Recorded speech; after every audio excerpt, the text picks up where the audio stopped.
In this verse, the position of Lord Shiva is specifically mentioned. The impersonalist suggests that the absolute truth has no form, and that one can therefore equally imagine the form of Vishnu or Lord Shiva or the goddess Durga or their son Ganesha. But actually the Supreme Personality of Godhead is the Supreme Master of everyone. In the Chaitanya Charitamrita it is said, Ekala Ishvara Krishna Arasabha Bhritya. The Supreme Lord is Krishna, and everyone else, including Lord Shiva and Lord Brahma, not to mention other demigods, is a servant of Krishna. The same principle is described here. Lord Shiva is important because he is holding on his head the holy Ganges water, which has its origin in the foot wash of Lord Vishnu. In the Hari Bhakti Vilasa by Sanatana Goswami, it is said that anyone who puts the Supreme Lord and the demigods, including Lord Shiva and Lord Brahma, on the same level at once becomes a Pashandi or atheist. We should never consider that the Supreme Lord Vishnu and the demigods are on an equal footing. Another significant point of this verse is that the mind of the conditioned soul, on account of its association with the material energy from time immemorial, contains heaps of dirt in the form of desires to lord it over material nature. This dirt is like a mountain, but a mountain can be shattered when hit by a thunderbolt. Meditating on the lotus feet of the Lord acts like a thunderbolt on the mountain of dirt in the mind of the yogi. If a yogi wants to shatter the mountain of dirt in his mind, he should concentrate on the lotus feet of the Lord and not imagine something void or impersonal. Because the dirt has accumulated like a solid mountain, one must meditate on the lotus feet of the Lord for quite a long time. For one who is accustomed to thinking of the lotus feet of the Lord constantly, however, it is a different matter. The devotees are so fixed on the lotus feet of the Lord that they do not think of anything else.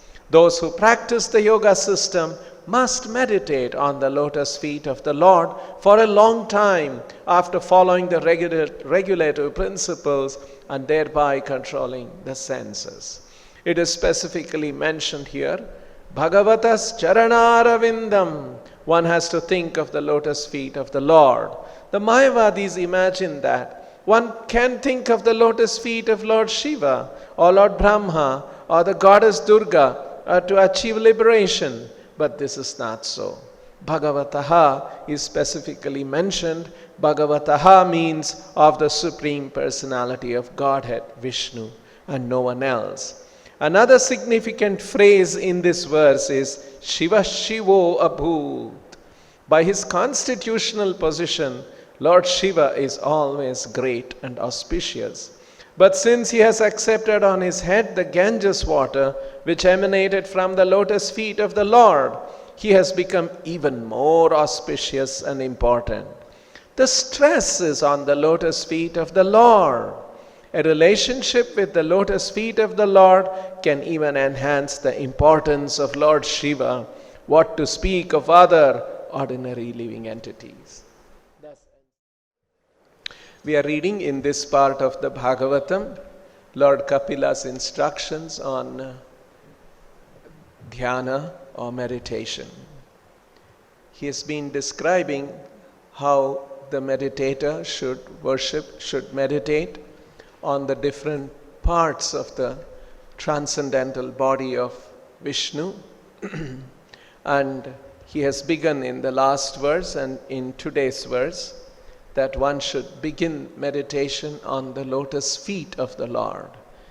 Dhyayet chiram bhagavatas charanara vindam.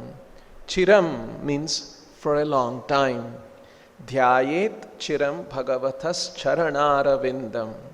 And in this verse, in today's verse, Kapila Deva has described two important effects of such worship. In the previous verse also he mentioned an important effect. Jyotsna birahata mahad hrudayandhakaram, hrudayandhakaram, hridaya andhakaram ahata. It can destroy the darkness in the heart of a living entity.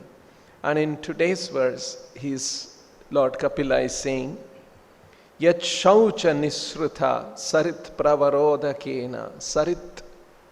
Sarit means river. Sarit pravara. The word vara means varangas chandanangadi, means foremost or the supreme. So pravara means further intensification. Very, very special sarit. Very, very special river in the world is Ganga.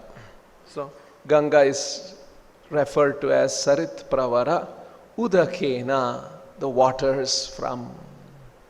Yet shaucha nisruta Sarit Pravarodakena Tirthena Murdhani Adhikritena.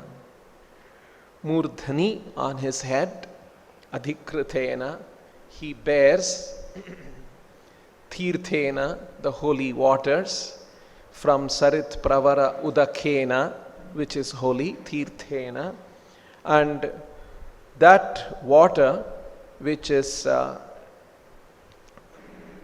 washed the lotus feet. Yat refers to the Lord's lotus feet, which is being described. Yat shaucha nisruta, the water which has washed the lotus feet of the Lord, which is Ganga, and the holy water, that murdhani adhikritena, he carries it on his head.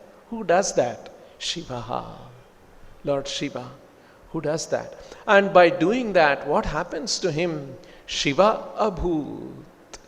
The word Shiva means auspicious. So Shiva, Shivo abhut means Shiva becomes even more auspicious by carrying the water on his head. Dhyatuhu, and that meditator who is doing the dhyana, Dhyatur manashamala shaila nisrishta vajram.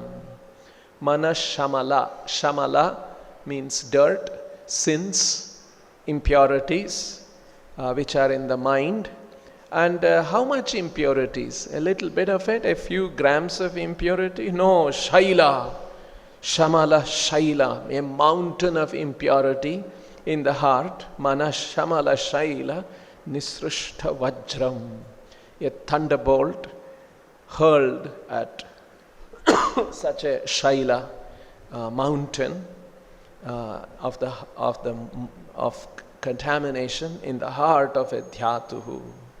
And hence dhyayet, one should meditate chiram, for a long time, Bhagavatas charanara vindham.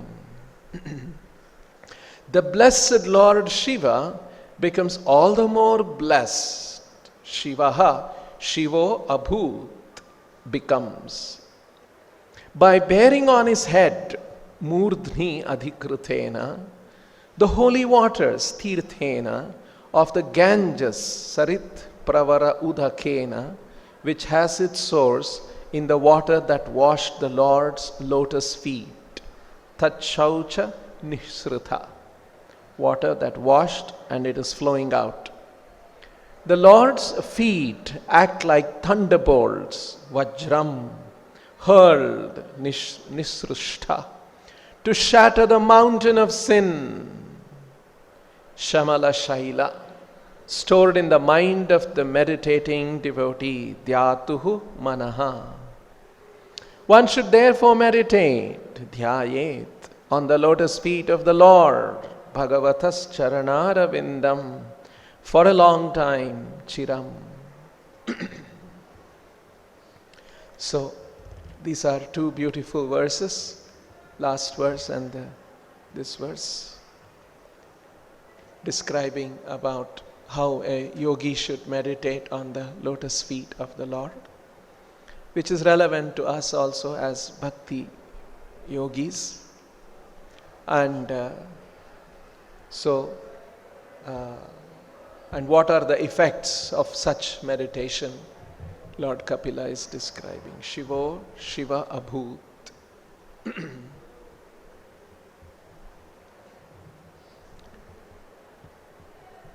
Lord Shiva is, Prabhupada mentioned in the purport, that he is always very important, very great, and very auspicious. This is Lord Shiva's position. And even such Lord Shiva, who is so great, who is so auspicious, who brings auspiciousness, who spreads auspiciousness, actually that's the position of Lord Shiva. In the Bhagavatam, the true position of Shiva is explained. And Shiva may be living in a crematorium. He may be dressed in the simplest of clothes and strewn with ashes from the crematorium. And he is adorned with not some great jewelry and all such things, with snakes and such things. But at heart, Lord Shiva is a very, very great devotee of the Lord. That's why when he saw that there is water which has washed the lotus feet of the Lord, he carries that on his head. And by that, even he becomes even more auspicious. So that's an interesting expression here. Shiva Shivo Abhut. Even Shiva becomes Shiva. Even Lord Shiva becomes auspicious by carrying the water that has washed the lotus feet of the Lord. Like say in our country, we all know Ambanis are very rich people. Suppose we get an opportunity to go and meet the Ambanis, very rich people, right? And so we go to them, and the very rich people, crores and crores, thousands of crores, lakhs of crores turnover in their business, so huge. And we go to them and tell, I've got one idea, one great business idea. And by that business, you can make 100 rupees profit every month. You think he'll be impressed? He'll laugh at us. What are you saying? But if we go to him and tell, sir, a big man you are, I've got one great idea, great business idea. You can make 1,000 crore profit every month.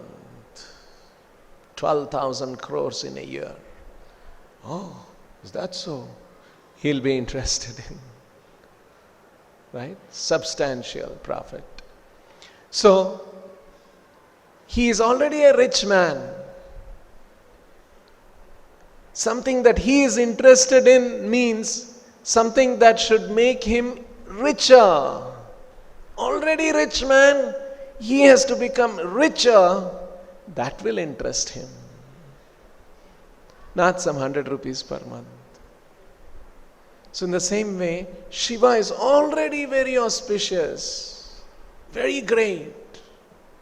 Something that will interest him, something that will make him even more auspicious. How great that should be. And that is the Lord's lotus feet. Yat shausha nisruta sarit pravarodakena tirthena murdhena adhikrithena Shiva Shivo Abhut. Lord's lotus feet are so great, so auspicious, so special, that even Shiva, who is so great, can become greater. That's the idea. So Shiva Shivo Abhut. Even Shiva can become more auspicious by the water from the lotus feet of the Lord. And the second effect is Manashamala Shaila Nisrushta Vajram. Dhyatur, the meditator's mind, it is like the Vajra. It's like a mountain of dirt. Prabhupada has nicely explained here. Another significant point of this verse is that the mind of the conditioned soul, this is the mind of the conditioned soul, on account of its association with material energy from time immemorial, contains heaps of dirt in the form of desires to lord it over material nature. And meditation on the lotus feet of the Lord is like a Vajra hurled at the heart of a devotee, yogi, whose mind has a mountain of dirt. And what is that dirt? Desire to lord it over material nature. It's an important metaphor used here by Kapila. Manashamala shaila. We should not underestimate. This is actually the position of the conditioned soul. The quantum of dirt in the heart, or the depth and intensity of the desire of the conditioned soul to lord over material nature, is very, very big. It's not just some small one bag of dirt. No, it's a mountain. It's a mountain of dirt. And to get free of that, because for bhakti to manifest, esham tvantagathena, if one has to develop bhakti, come to the level of drudhavratena bhajatam, to come to the level of, with great strong desire to worship the Lord, to do Krishna bhajana, is not a small thing. Esham tvantagatam papam jananam punya karmanam. Papam antagatam. One has to end, one has to be freed from all sinful activities, sinful reactions and contaminations that impel the living entity to act in a sinful way. One has to, antagatam, should have ended. So that is why Rupa Goswami says, one of the 6 characteristics of pure devotional service is sudhurlabham. This is rarely achieved. This is the translation by Srila Prabhupada. Sudhurlabha means rarely achieved. So what we are trying to achieve in Krishna consciousness, what Sri Chaitanya Mahaprabhu wants to give us, is a very, very special thing. On the other hand, we are conditioned souls born in Kali Yuga with a mountain of dirt in the heart, and that mountain of dirt should be shattered to zero. Esham tvantagatam papam jananam punya karmanam te dvandva moha nirmukta bhajante mam dhrudavrataha mam bhajante. This Prabhupada explains, this verse in the Bhagavad Gita describes the qualification for pure devotional service.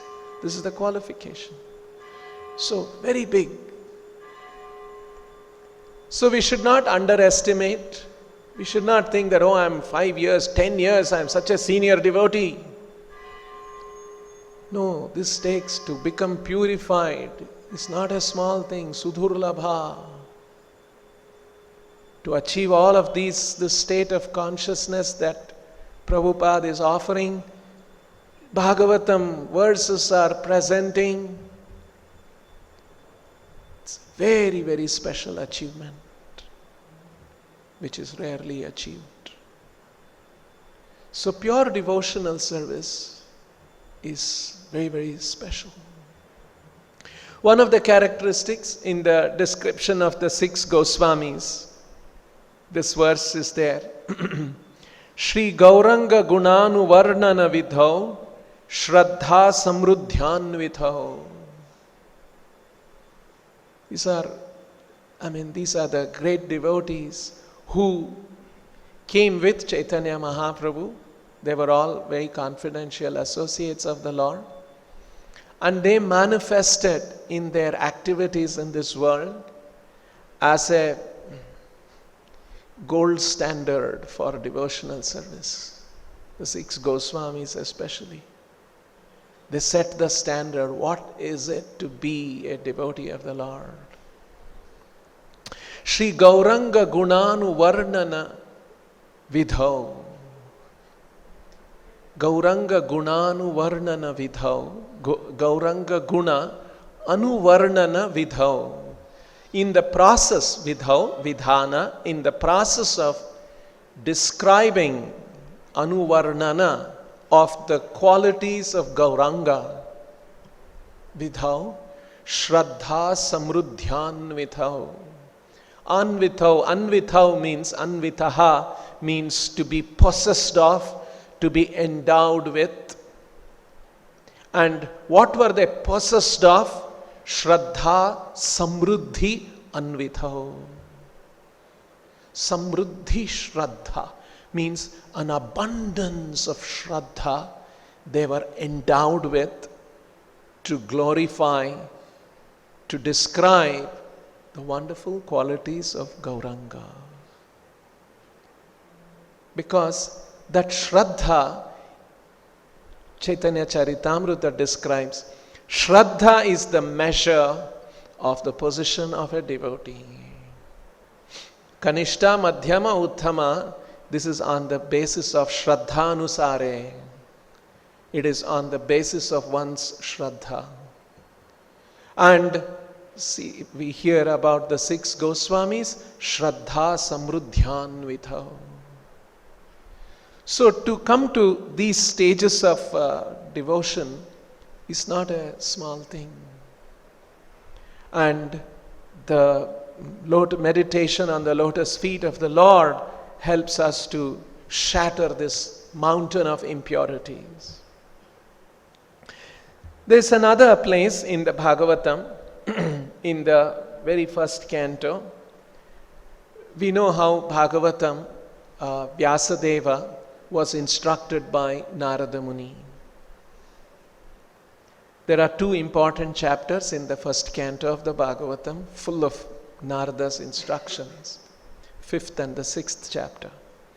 In the 5th chapter, almost concluding, there are 40 verses.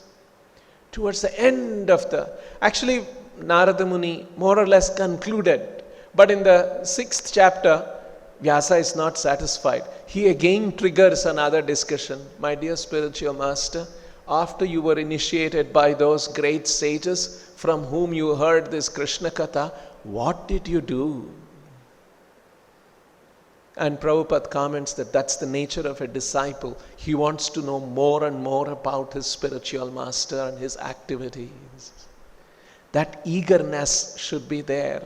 A disciple should have that appetite, that eagerness, that hunger, that I must know more and more about my spiritual master and his glorious activities. That's an indication of spiritual merit. So, in the previous chapter, he is almost concluding, Narada. He says, with this verse, Om Namo Bhagavate Tubhyam Vasudevaya Dhimahi Pradyumna Aniruddhaya Namas Sankarshanaya Cha. And then he says, let us all chant, this is Prabhupada's translation, very nice. Let us all chant the glories of Vasudeva, along with his plenary expansions of Pradyumna, Aniruddha, Sankarshana. So he more or less concludes by saying this, and then he says in the next verse, this is very important, these 3-4 verses are very important to read them in a sequence. Iti murthya bhidhanena mantra murtim amurthikam yajate yagna purusham sasamyak darshana puman. Samyak darshana. Samyak means complete, or perfect darshana. One can have complete or perfect darshana or complete realization, perfect realization. See, this is what Narada Muni is offering to Vedavyasa. And Vedavyasa takes these instructions carefully and writes the Srimad Bhagavatam. This is what the Bhagavatam is offering us. How we can have complete and perfect realization of the absolute truth. So these are the words. We have to take these words and these expressions very seriously. Sasamyak dharshana puman yajate yagna purusham sasamyak dharshana puman. And such a person will be able to worship the Lord. Yajate yagna purusham. Iti, Narada Muni is saying, iti meaning in this way. Because he mentioned the verse, the mantra in the previous verse. And so he's saying, by chanting these mantras in this way, Murtya bhidhanena mantra murtim amurtikam yajate yagna purusham. In this way one worships the Supreme Lord Yagna Purusha and sa samyak darshana puman. And he can attain complete realization of the Lord. And how? How does that work? Iti murtya abhidhanena. Abhidhana means an expression, a vocal expression. Murtya abhidhanena means a sound representation. Murti means a representation.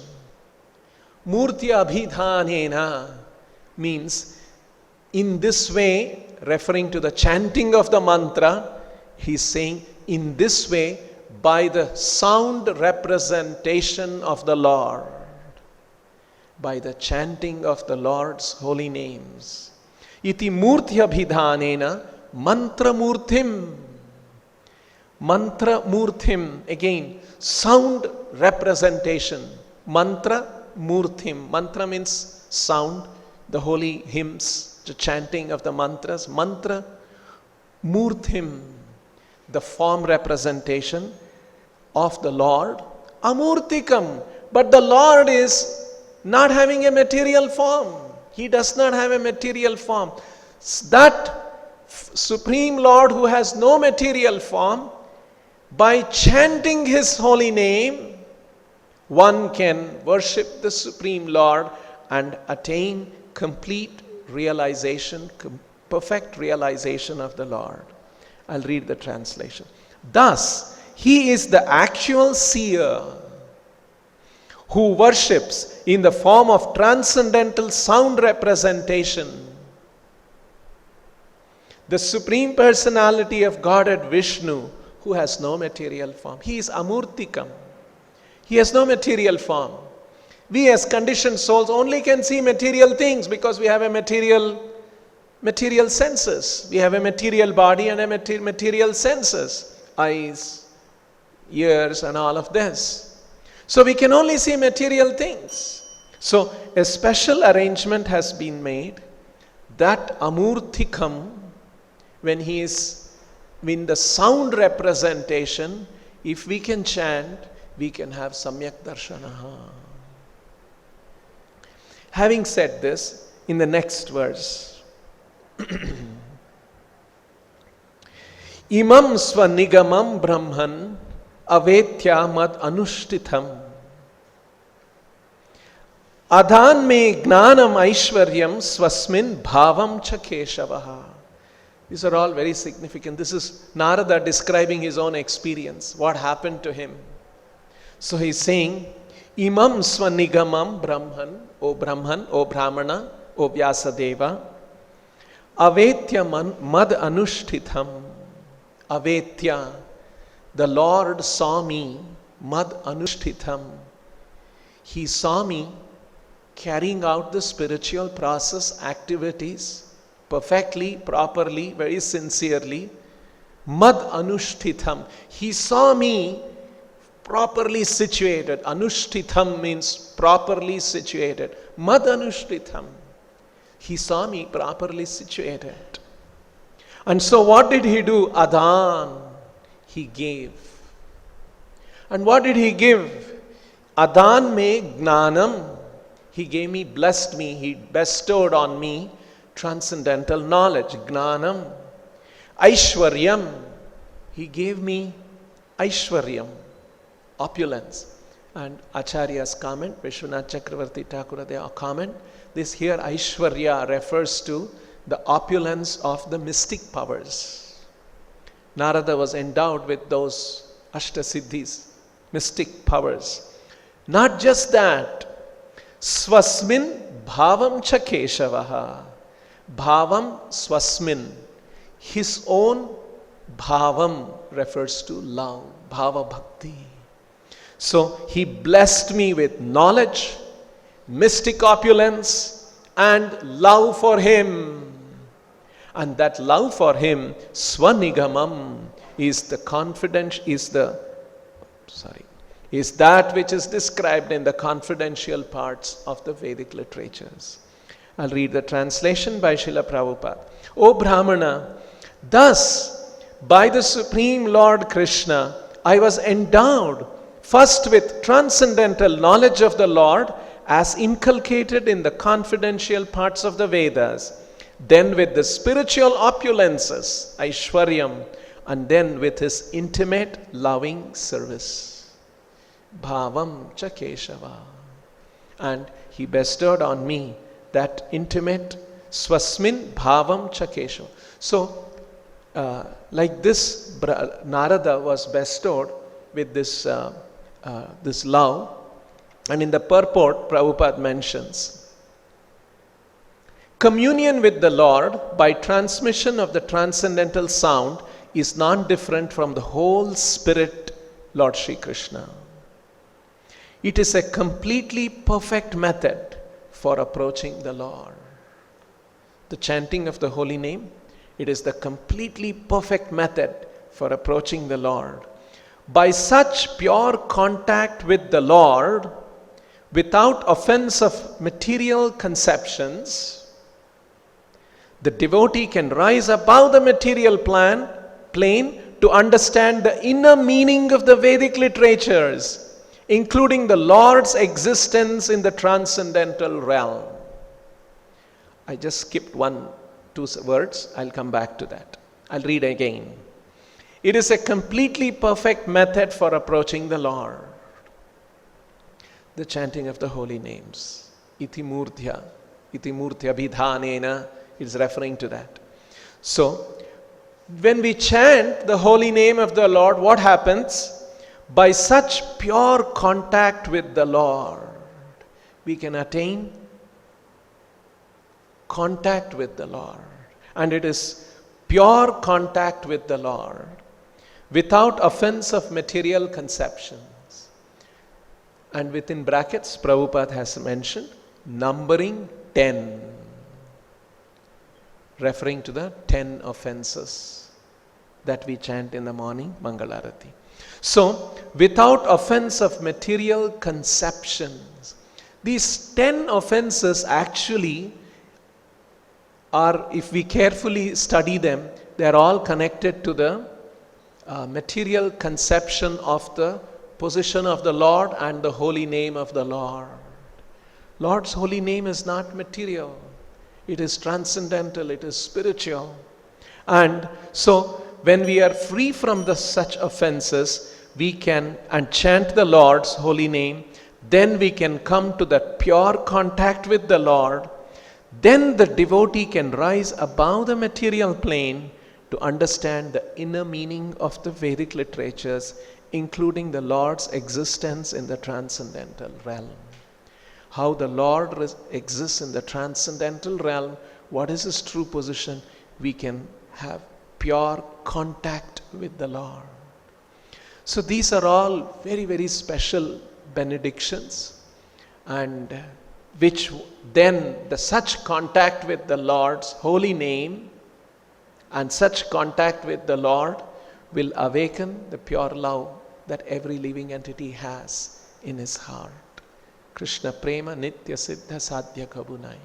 So these are some of the wonderful benefits of chanting the holy name, and that is the path of Krishna consciousness which we are practicing. We'll stop here. Grantaraj Srimad Bhagavatam ki, Srila Prabhupada ki jai.